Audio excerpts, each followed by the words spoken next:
The FBI has released new data showing a major increase in murders last year in the U.S. The final numbers for 2020 will be released in late September. Early data points to a potential spike of around 25%, an increase we haven't seen since 1995.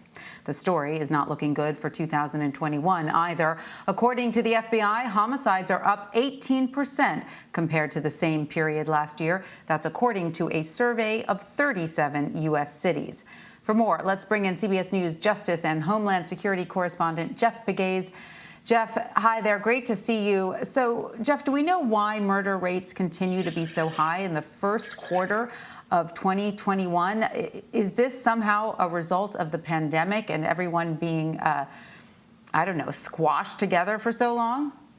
Yeah, that's a very good question. And I think what you have are several different elements feeding into this, at least, and maybe this is a little speculation, but the pandemic has something to do with it. At least that's what we're hearing from the experts who really follow these issues closely. And they say, you know, the accessibility of guns is another thing. And perhaps the protest over the summer lowered the confidence in police forces across the country among in some communities. And so maybe there are all of these factors. And then the economy, of course, you can't downplay the impact that the economy might have on something like this. But there are several factors at play.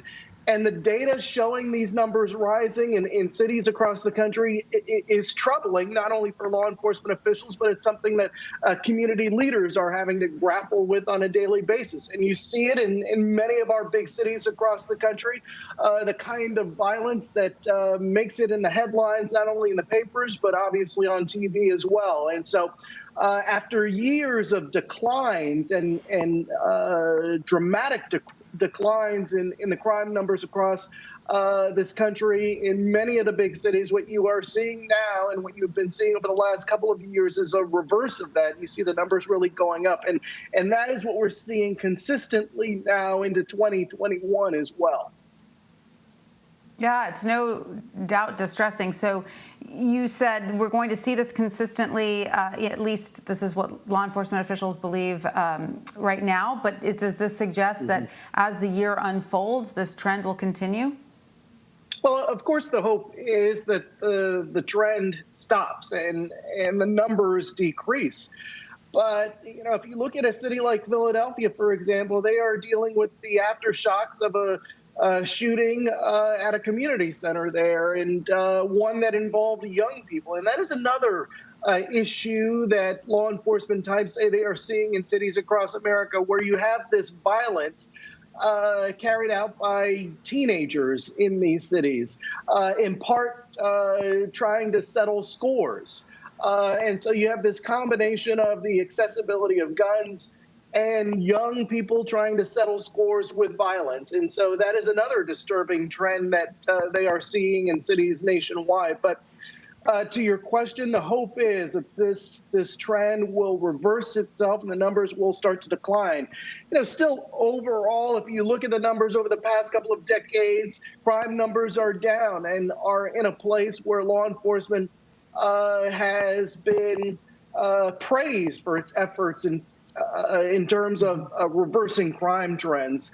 But still, what we've seen during this pandemic is this sharp rise. And it's not just murders. I mean, if you look at carjackings, for example, we are seeing that carjackings are happening more frequently across the country. And again, this is another crime that increasingly involves young people. That is distressing. Now, you know, it's interesting diving into these numbers because the FBI has pretty much been tracking crime the same way since 1929 with a repository database called the Uniform Crime Report. The Bureau announced at the beginning of this year they are fundamentally changing the way they collect crime data. What more can you tell us about this new method, and is it expected to be more accurate?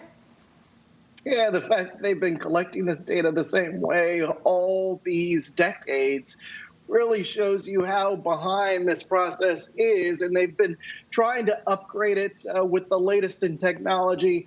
And what they're going to need also is cooperation from more police departments across the country. This is a voluntary process. Police departments across the country don't have to report their crime numbers. It is voluntary.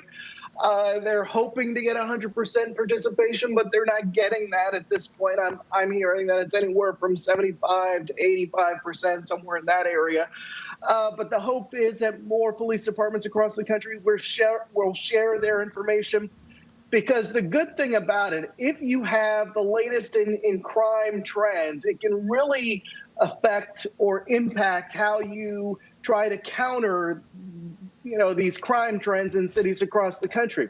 It gives police officers the granular data that they need to address some of these trends. And so the hope is with this updated technology and then with more police departments participating, crime fighting techniques will improve.